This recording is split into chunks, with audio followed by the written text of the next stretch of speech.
Viva Voz, com Vera Magalhães.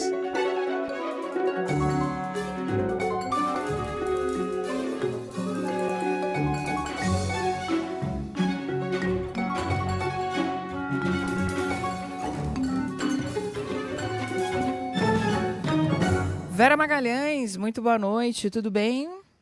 Oi, Débora, boa noite para você e para Carol, boa noite para os ouvintes, para quem está nos assistindo também. Oi, Vera, boa noite. Vera, a gente começa falando de carnaval, porque teve política, teve polêmica no carnaval do Rio de Janeiro desse ano e Acadêmicos de Niterói, a escola que homenageou o presidente Lula, ficou em último lugar na apuração do grupo especial, com isso foi rebaixada, volta para a série Ouro. O nome do enredo, do Alto do Mulungu surge a esperança, Lula, o operário do Brasil. Esse enredo levou a disputas judiciais, inclusive no Tribunal Superior Eleitoral. Esse enredo motivou ao menos 10 ações judiciais, representações no Ministério Público e no Tribunal de Contas da União. As iniciativas queriam, a princípio, impedir o desfile ou suspender e reverter repasses de recursos públicos. Não só Acadêmico de Niterói recebeu recursos públicos, todas as escolas receberam, mas nessas iniciativas, nessas ações movidas, esse era um dos questionamentos. A escola receber recursos públicos para homenagear o presidente em exercício. Os autores das ações sustentavam que trechos do samba e da apresentação poderiam caracterizar propaganda eleitoral antecipada do presidente Lula, já que a legislação permite campanha apenas a partir de 16 de agosto.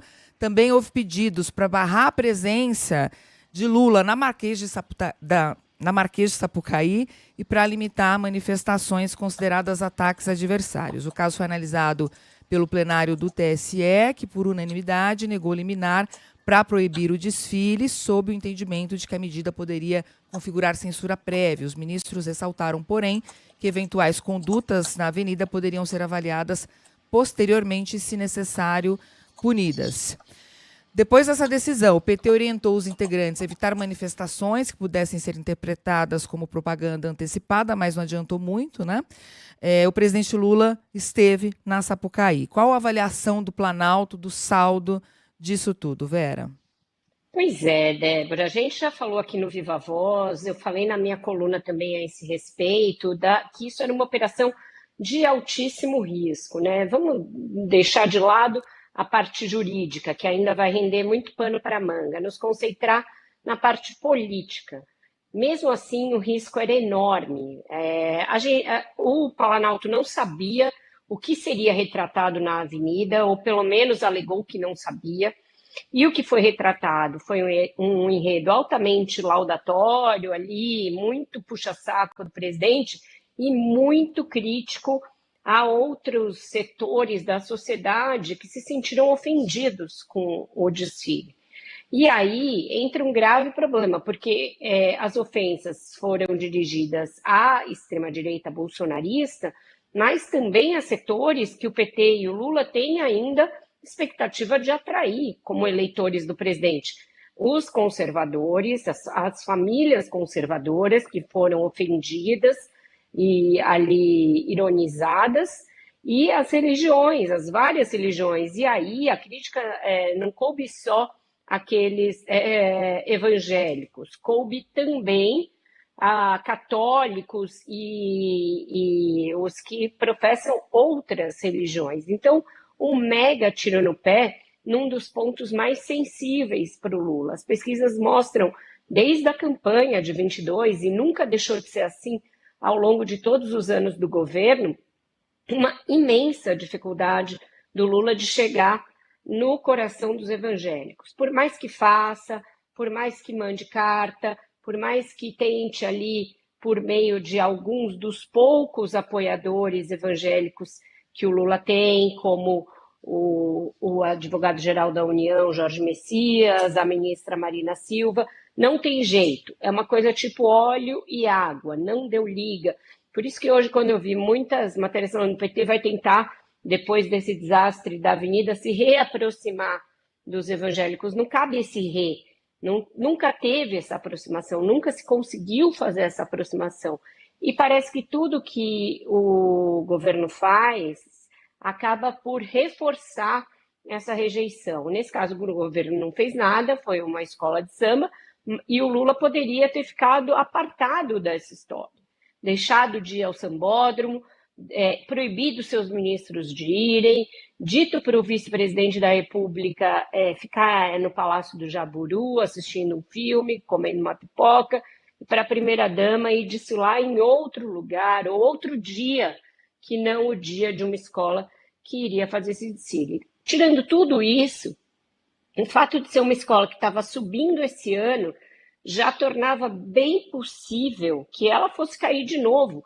Isso é uma dinâmica muito natural do carnaval. A escola que sobe é aquela que tem menos recursos, que tem menos tradição, traquejo, a tendência a ela cair imediatamente depois é grande. E isso é uma possibilidade de um tiro no pé, você ser chamado de pé frio, você ser considerado alguém que afundou a escola.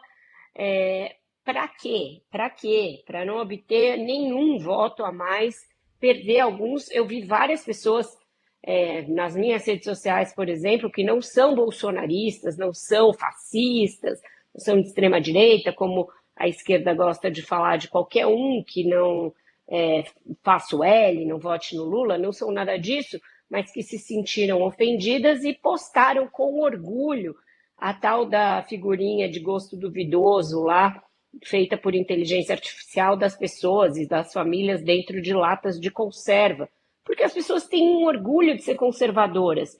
Ou a comunicação de esquerda entende isso, ou os chamados progressistas respeitam isso, que existe um público e um eleitorado conservadores no Brasil que tem orgulho disso e que não são fascistas, ou vai ter muita dificuldade de ampliar o seu eleitorado. Então, eu acho que foi um tiro no pé no sentido do marketing político, é uma lição que tem que ser estudada, de desastre de marketing político e de desastre de compreensão do momento do Brasil. Então, tem um desastre sociológico também por trás desse episódio aí de Lula e Unidos de Niterói, acadêmicos de Niterói. Só para trazer o contexto, Vera, já era esperado realmente, como você falou, que a escola caísse, porque tradicionalmente quem vem do acesso cai.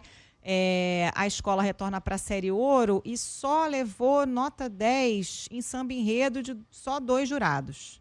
Então, em todas as outras notas e todos os outros quesitos, a escola perdeu pontos. Agora, Vera, a gente falou disso aqui, né, na semana passada, você escreveu na sua coluna sobre todos os riscos envolvidos.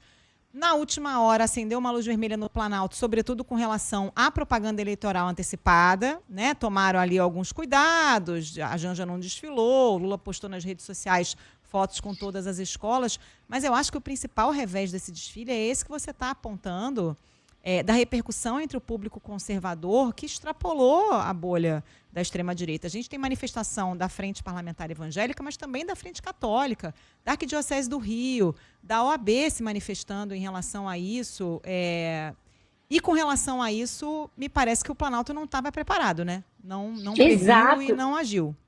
Não adianta o presidente do PT soltar nota falando é óbvio que o presidente Lula não sabia o que ia vir na avenida, e isso é prova de como ele é democrático, então o que ele foi fazer lá? E se apresentassem, digamos, um adversário do Lula fazendo alguma coisa ali de tom pornográfico, digamos, por hipótese, se você não sabe o que vem no desfile, por que você se associa a isso, sendo presidente da República e sendo candidato à reeleição? Não tem ninguém para falar, presidente, é melhor não. O que me espanta muito, e eu já falei disso aqui algumas vezes, mas eu acho que é uma marca que vai passar depois para os livros de história a respeito deste mandato, porque é uma marca distintiva dos anteriores. Não tem uma pessoa capaz de falar para o Lula não fazer alguma coisa. A coisa que você mais ouve, você fala, mas por quê? Né? Os porquês mais básicos ali, de coisas óbvias. Aí a fonte te responde assim, mas quem é que vai falar isso para o Lula? O senhor, meu amigo. Você é ministro, você é amigo, você é aliado. Você ganha um salário para dizer para o presidente que isso é uma roubada, entendeu? É você que vai falar. Não somos nós da imprensa, não é papel. da imprensa, entendeu? É papel seu que é ministro, é papel seu que é presidente de partido, seu que é deputado, senador, whatever, quem for, tem que chegar e falar, escuta, não é uma boa. Porque de amigo que só diz sim e só surfa na onda, ninguém precisa, muito menos o presidente da República. Quando a coisa está claramente se encaminhando para uma cilada e não tem um para falar, olha, isso aí é uma cilada, é sinal que esse pessoal tem um problema muito sério.